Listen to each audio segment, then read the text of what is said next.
সন্ধ্যার পরে কাপড় চোপড় বাইরে রাখলে কি জিনের আঁচল লাগে? দোয়া কুনুত না পড়লে বিদেশ সালাত কি অন্য কোনো দোয়া দিয়ে পড়া যাবে? পেছনে হাত দিয়ে দাঁড়ালে কি অমঙ্গল হয়? বিয়ের দিন তারিখ ঠিক হলে কি হবু বউর সাথে কথা বলা যাবে? স্বামী স্ত্রী নিজের মধ্যে ভালোবাসা বৃদ্ধির জন্য রোমান্টিক যে গানগুলো আছে সেগুলো কি শুনতে পারবে? হুজুর, বিয়ের সময় কবুল না বললে কি বিয়ে হয় না? মেয়েরা ফেসবুক কিভাবে ব্যবহার করলে গুনাহমুক্ত থাকবে? পায়ের উপর বালিশ রেখে তার উপরে কোরআন তেলাওয়াত করা যাবে কিনা? মৃত ব্যক্তির নামে শুক্রবারে মসজিদে দোয়ার অনুষ্ঠান করা যাবে কিনা? সুন্নাত নামাজে কি 4 রাকাতেই সূরা মিলিয়ে পড়তে হবে? বিয়ের পাত্রী দেখার সময় পাত্রের বাবা দুলাভাই কি পাত্রীকে দেখতে পারবেন? ছেলেদের বিয়ে করার সঠিক বয়স কত? ইসলাম কি বলে? স্বামী এবং স্ত্রী জামাতে নামাজ পড়া যাবে কিনা? ছোট বাচ্চা থাকলে কাপড়ে গায়ে প্রস্রাব লেগে যায়, তাহলে কি ইবাদত করবে?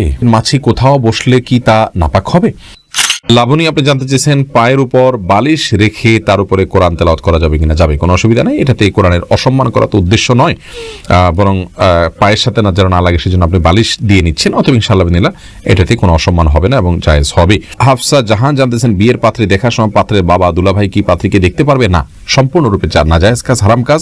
বিয়ের জন্য শুধুমাত্র যিনি পাত্র তিনি দেখবেন অথবা পাত্রের পক্ষের মেয়েরা তারা দেখতে পারবেন, অন্যদের জন্য দেখা জায়েজ নাই। শিবলি, আপনি জানতে চেয়েছেন মাছি কোথাও বসলে কি তা নাপাক হবে? না, মাছি কোথাও বসে নাপাক হবে না। মাছি অনেক নাপাকের উপরে বসে, সেখান থেকে এসে আপনার গায়ে বসলো, আপনার জামায় বসলে আপনার জামা বা শরীর নাপাক হয়ে যাবে না। যেহেতু মাছির পায়ে বা শরীরে যে নাপাক থাকে সে পরিমাণ অনেক কম থাকে, এত অল্প নাপাক আপনার শরীরে কোথাও লাগলেই আপনার শরীর নাপাক হয়ে যাবে, ব্যাপারটা সেরকম নয়। কারণ এর থেকে বাঁচা বা এর থেকে পরিপূর্ণভাবে আত্মরক্ষা করা আমাদের সম্ভব নয়। সুবরান, আপনি জানতে চেয়েছেন সুন্নাত নামাজে কি 4 রাকাতেই সূরা মিলিয়ে পড়তে হবে? আসলে সুন্নাত নামাজগুলো যদি সাধারণ সুন্নাত নামাজ হয় বা নফল হয় তাহলে 2 রাকাত করে পড়াই উচিত, কারণ সলাতুল লাইলি ওয়ান নাহারি মাসনা ওয়া মাসনা। রাসূলুল্লাহ আকরাম সাল্লাল্লাহু আলাইহি ওয়াসাল্লাম বলেছেন রাত এবং দিনের নামাজ 2 রাকাত করে। এখানে সাধারণ নফল এবং সাধারণ সুন্নাহগুলোর কথা বলা হয়েছে।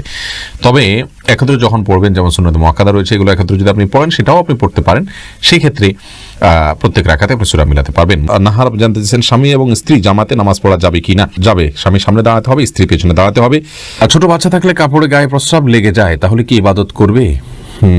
গায়ে যদি প্রস্রাব লেগে যায় তাহলে প্রস্রাবের ওই জায়গাটা ধুয়ে তারপরে ইবাদতবন্দি করবেন, অথবা ইবাদত বলতে সালাত আদায় করবেন। বাকি ওই অবস্থায় কাপড়ে পেশাব থাকলেও আপনি কোরআন তেলাওয়াত করতে পারেন, জিকির করতে পারেন, সব ইবাদত করতে পারেন। সালাতটা শুধুমাত্র পবিত্রতার জন্য পূর্ব শর্তের জন্য বাচ্চা করে নিলে, বাচ্চা দিয়ে পেশাব করে বা কোনো জায়গায় না পাকলে সেই জায়গাটা ধুয়ে, অথবা যদি পোশাক চেঞ্জ করা সম্ভব হয় সেটা চেঞ্জ করে আপনি সালাত আদায় করবেন। শিশিরের ছোঁয়া, এর দিকে আপনি জানতে চাইছেন হুজুর বিয়ের সময় কবুল না বললে কি বিয়ে হয় না? কবুল না বললে যে কোনো ভাষায় আপনি প্রস্তাবটা যে গ্রহণ করেছেন এই কথা আপনি জানিয়ে দিলেই চলবে।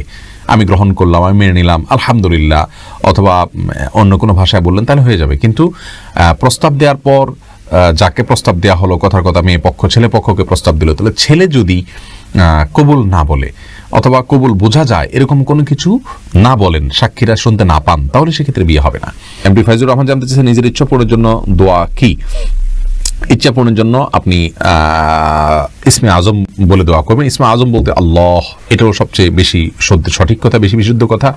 হে আল্লাহ, এভাবে বলে আল্লাহর কাছে চাইবেন, ইনশাআল্লাহ আল্লাহ তার দোয়া কবুল করবেন। আর দোয়ার সময় দোয়া যে শর্তগুলো আছে খেয়াল করবেন, হালাল উপার্জন থাকতে হবে, দুরূদ পাঠ করবেন, কায়মনোবাক্যে করবেন, মনোযোগের সাথে করবেন, ইনশাআল্লাহ আল্লাহ তাআলা দোয়া কবুল করবেন। ওমর আমিন জানতে চেয়েছেন বিয়ের দিন তারিখ ঠিক হলে কি হবু বউর সাথে কথা বলা যাবে? না, বিয়ের দিন তারিখ ঠিক হলে হবুর সাথে কথা বলা যাবে না। হবুর সাথে কথা বলতে হলে আকদ সম্পন্ন হতে হবে, তারপরে কথা বলবেন। হ্যাঁ, আকদ সম্পন্ন হওয়ার আগ পর্যন্ত কোনো ক্লারিফাই থাকলে, কোনো জাস্টিফিকেশন থাকলে, কোনো জিজ্ঞাসা থাকলে সেটা তার কাছ থেকে জানতে পারেন। সেটাও নিরাপদ উপায়ে SMS এর মাধ্যমে বা অন্য কোনোভাবে মেইলিং এর মাধ্যমে করলে ভালো হয়। আর না হলে তার ভয়েস শুধু জানার জন্য, বোঝার জন্য, এটা তো যখন তাকে দেখবেন তখনই তার ভয়েস আপনি শুনতে পারবেন, সেটার জন্য আপনি জায়েজ রয়েছে সেটা। কিন্তু পরবর্তীতে আপনি অনবরত তার সাথে কথা বলতে থাকবেন তথাকথিত ফ্রি হওয়ার জন্য, এটি জায়েজ নাই, এটি হারাম।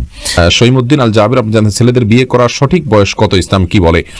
নির্দিষ্ট কোনো বয়স ঠিক করে দেয়নি, তবে প্রাপ্তবয়স্ক হওয়ার পর যদি তার মোটামুটি স্ত্রীর ডাল ভাতের ব্যবস্থা করার মতো সামর্থ্য থাকে সেক্ষেত্রে তখন থেকে তিনি বিয়ে করতে পারবেন।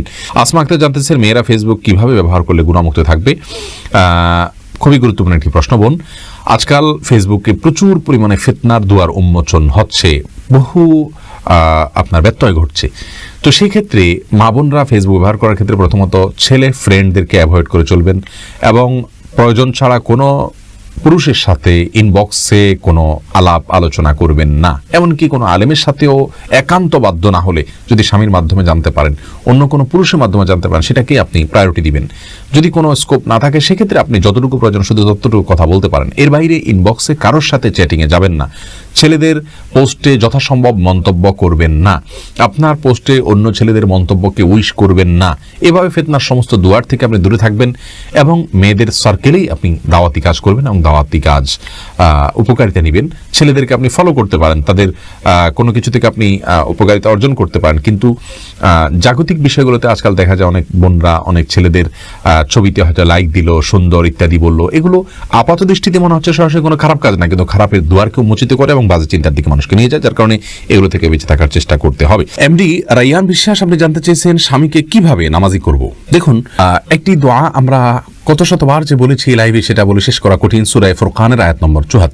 এই আয়াতে আল্লাহ রাব্বুল আলামিন আমাদেরকে শিক্ষা দিয়েছেন কিভাবে আমরা আমাদের পরিবারের সদস্যদেরকে, আমাদের জীবন সঙ্গী সঙ্গিনীদেরকে আল্লাহর পথে আহ্বান করব, আল্লাহর পথে যেন তারা আসে, সেজন্য আল্লাহর কাছে দোয়া সাবমিট করব। সে দোয়া শিক্ষা দিয়েছেন আল্লাহ তাআলা। সেটা আপনি পড়বেন অর্থ বুঝে, রব্বানা হাব লানা মিন আজওয়াজিনা ওয়া যুররিয়াতিনা কুররাতা আয়ুন ওয়াজআলনা লিল মুত্তাকিনা ইমামা। এই দোয়া আপনি পড়বেন আপনার স্বামীকে নেককার করবার জন্য, স্বামী যেন সালাত আদায়কারী হয়, দিনদার হয়, সেজন্য ইনশাআল্লাহ বিদিনিল্লাহ এইটুকুই নির্দিষ্টভাবে হাদিস থেকে আমরা বলতে পারি। এর বাইরে দোয়া কবুলের যে সময়গুলো আছে, সিজদা, নফল সালাতে, আপনি শেষ রাতে, ভোর রাতে, তাহাজ্জুদে উঠে আল্লাহর কাছে দোয়া করবেন। এগুলো সাধারণভাবে দোয়া করবেন আল্লাহর কাছে, তার হেদায়েত চেয়ে ইনশাআল্লাহ আল্লাহ তাআলা তাকে হেদায়েত দিবেন। সেই সাথে যাদেরকে দিয়ে বোঝালে সম্ভব হবে, মানে তাকে কনভিন্স করা সম্ভব হবে, তাদেরকে দিয়ে আপনি বোঝাবেন ইনশাআল্লাহ। মিফতাহুল জান্নাত, কৃপা জান্নাতে তাবিজ ব্যবহার করা জায়েজ হবে কিনা? তাবিজ রাসূল আকরাম সাল্লাল্লাহু আলাইহি সাল্লাম দেন নাই, নিজে কখনো ব্যবহার করেন নাই। সাহাবায়ে কেরাম এবং রাসূল আকরাম সাল্লাল্লাহু আলাইহি সাল্লাম ঝাড়ফুঁক করেছেন, বিধায় তাবিজ ব্যবহার করা সুন্নাহ বিরোধী কাজ। আফজাল হোসেন, আপনি জানতে চেয়েছেন মৃত ব্যক্তির নামে শুক্রবারে মসজিদে দোয়ার অনুষ্ঠান করা যাবে কিনা? ভাই আফজাল, দোয়া আসলে অনুষ্ঠান করার বিষয় না। দোয়া নিজে করবেন আর অন্যের কাছে দোয়া চাইবেন। অনুষ্ঠান করা, দোয়া করানো, এটি ইসলামী শরিয়াতে জায়েজ নাই। টাকা পয়সা দিয়ে মৃত ব্যক্তির জন্য দোয়া করানো সম্পূর্ণরূপে হারাম। যিনি দোয়া করছেন টাকা নিয়ে, তিনিও গুনাহগার হচ্ছেন, যিনি করাচ্ছেন তিনিও গুনাহগার হচ্ছেন। মৃত ব্যক্তির জন্য নিজে আল্লাহর কাছে দোয়া করবেন, অন্যান্য আলেমদেরকে, মুরব্বীদেরকে, নেককার মানুষদেরকে বলবেন আপনারাও তাদের জন্য দোয়া করবেন, তারা দোয়া করবেন। কিন্তু অনুষ্ঠান করানো, দোয়া করানো, এটি জায়েজ নাই। ইসলামী শরীয়তে কোথাও টাকা দিয়ে মৃত ব্যক্তির জন্য দোয়া করার কোনো অনুমোদন দেয়নি, এটি জায়েজ নাই। জুবায়ের জানতেছেন স্বামী স্ত্রী নিজের মধ্যে ভালোবাসা বৃদ্ধির জন্য রোমান্টিক যে গানগুলো আছে সেগুলো কি শুনতে পারবে? যদি মিউজিক থাকে শুনতে পারবে না, মিউজিক যদি না থাকে তাহলে সেক্ষেত্রে শুনতে পারবেন, শুধু নিজেদের মধ্যে রোমান্টিকতা বৃদ্ধি করবার জন্য। ফাইজা রহমান, আপনি জানতে চেয়েছেন পেছনে হাত দিয়ে দাঁড়ালে কি অমঙ্গল হয়?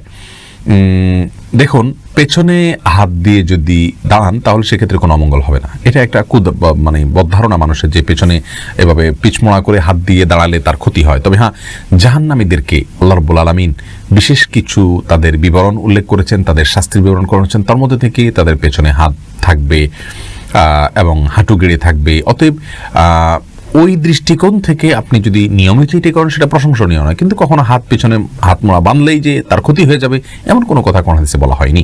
বাকি জাহান্নামীদের যে আকৃতির কথা আসছে, তাদেরকে যে পরিস্থিতির কথা আসছে, তাদের যে অবস্থার কথা কোন হাদিসে বর্ণিত হয়েছে, সেরকম অবস্থায় আমরা নিজেরা নিজেকে রাখবো না, সেটা উত্তম এবং উচিত।